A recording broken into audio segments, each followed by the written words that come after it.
I'm going to start that over.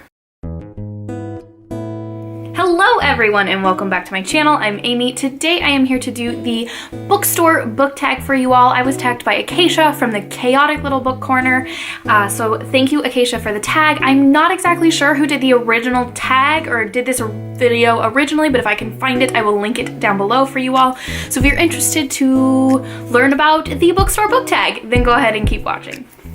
If I'm looking down, it's because I'm looking at the questions. I certainly don't have them memorized, but let's go ahead and get into it. Question 1 is the beginning of your trip. You walk into a bookstore and you instantly feel happy. Name a book that has the perfect beginning. And this one stumped me a little bit, but then I saw this book on my shelf and I was like, you know what, that's a good one. And that is Vicious by V.E. Schwab. I thought the beginning of this book was amazing. I thought the beginning of this book was wonderful. It made me so very excited to read this book. But come to find out, I really didn't like it. I didn't enjoy the middle. I didn't enjoy the end. I found it to be really slow past the beginning. So unfortunately, it wasn't the book for me, but the beginning was really, really good. This is about 2 college students who are trying to get into medical school, and they start studying EOs, or extraordinaries, which are people who seem to have developed special skills due to a near-death experience. So a lot of people really love this book. I'm not one of them, but I must say the beginning was very, very good. And question number 2 is that sad moment when you don't have the book you were looking for. Name a book that made you bawl your eyes out. Now, this is not hard for me to find a book that made me bawl my eyes out, because I'm a crier. I cry when I'm happy. I cry when I'm sad. I cry when I don't know what I'm feeling. But I have lots of books that have made me cry, but the most recent one that really made me cry, really bawl, like ugly cry, was Frederick Bachman's And Every Morning the Way Home Gets Longer and Longer. I mentioned this book in my September wrap-up. I adored this book, easily 5 out of 5 stars. It's about a grandfather trying to explain to his grandson what is happening to his brain as he is suffering from Alzheimer's. From about page 7 until the end, which is about 70 pages, just tears. So many Kleenexes. So many. I just brought the box to sit next to me because I got up so many times. So this one will make you bawl, but it's really good and you really should read it. Question 3. The moment that you're looking around and find a random book that just speaks to you. Name a hidden gem. And for me, I'm gonna holla back to the old days a little bit, to when I was in high school, and I just randomly found this book at Barnes & Noble, and I can tell you exactly where it was.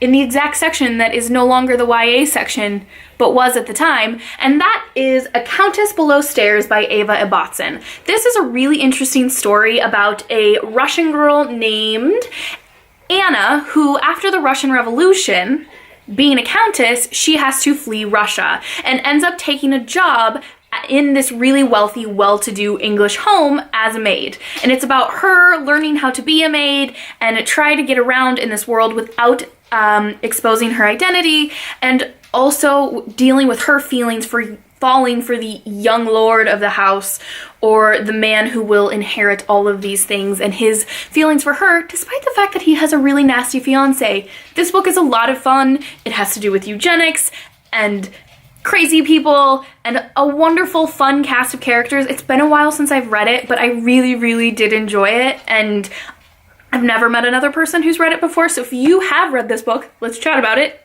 And if you haven't, but it sounds interesting, you should pick it up. It's a really, really fun read.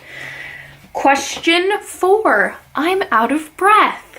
That moment you finally find the book you've been looking for, name a book you've waited months and months to be released. Now, I have just recently started looking to books that will be coming out in the coming months or year. Generally, I was a used book person, so I would mostly read backlisted books, but I do have one that I found out at the beginning of the month that was coming out, and I am so excited for it, and it is Frederick Bachman's new novella, which is called The Deal of a Lifetime, which is a Christmas book. It's a novella, like I said. I think it's supposed to be under 100 pages from what I saw, and I can't wait to read it because you all know the love that I have for Frederick Bachman and pretty much everything that he writes. So, haven't been waiting months and months to read it, but you can bet that in December I will be reading this book because I mean, it's Frederick Bachman. There's no other reason.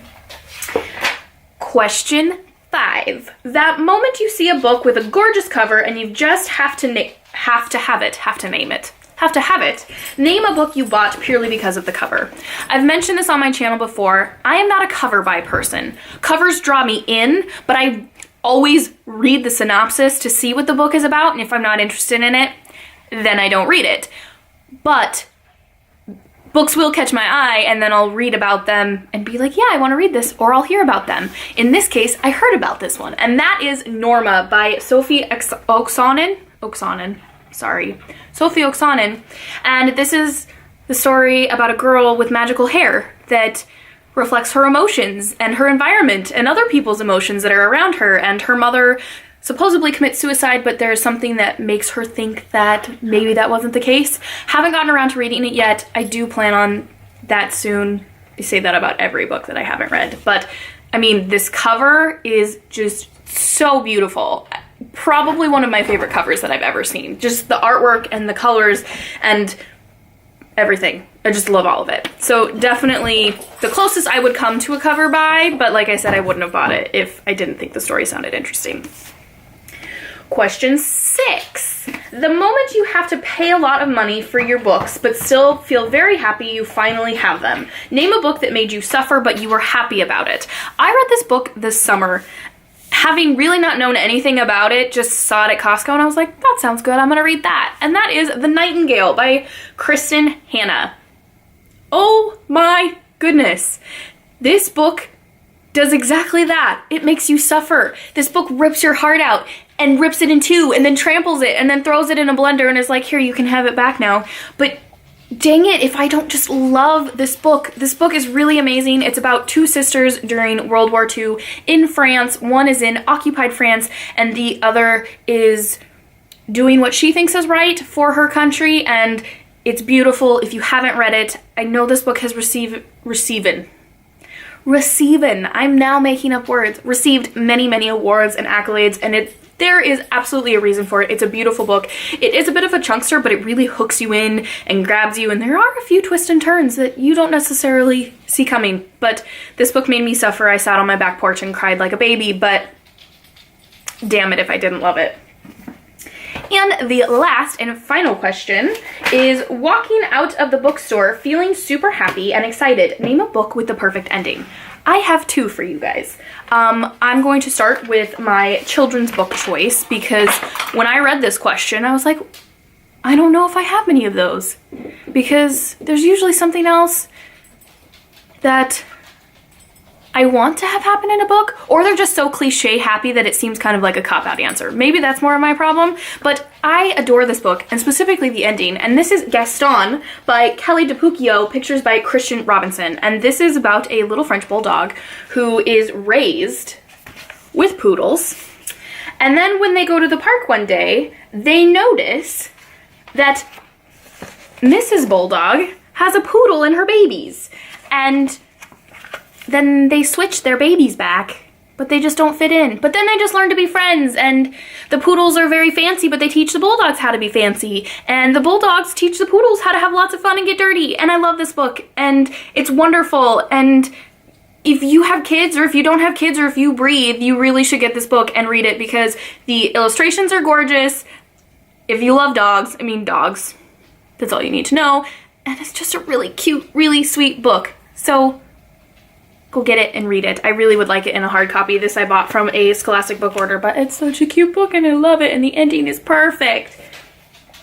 And then the last book that I'm going to mention, because like I said, I have two for this one, with a perfect ending, and for me that was Shop Girl by Steve Martin. And the reason I loved this ending is because it wasn't a picture perfect ending. Loki's totally moving my camera around, so we're gonna fix that because he's got the wiggles.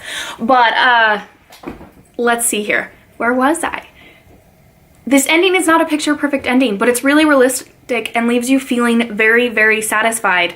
And the more time I've spent away from this book, the more I've loved it, the more I've liked it. It's about a girl named Mirabelle who works at the Neiman Marcus glove counter, and she suffers from depression and hasn't had a really great relationship with anyone, and then she meets an older man named Ray Porter, and they begin to have a relationship, and it's about that and how that affects both of them and their lives and how their lives go on from there. And if you haven't read this book, you really, really should. It's really good, and the ending really is perfect because it's so imperfect. That's so meta, but it's the truth. There you have it, you guys. There is the Bookstore Book Tag. I actually think that it's a fun one. I am having trouble filming today, but we're just gonna go with it because I don't feel like refilming, and I'm not going to. And it's my channel and I can do what I want. But if you guys have done this tag, let me know. If you've read any of these books and what your thoughts are on them, as always, let's chat about it. But if you liked this video, please like it. And if you loved it, please subscribe, and we will see you in my next video. Happy reading. When you do a thumbnail, but you're not recording, I just feel like I ran a mile. And all I did was stand here and talk. Maybe you need to hit the gym more often.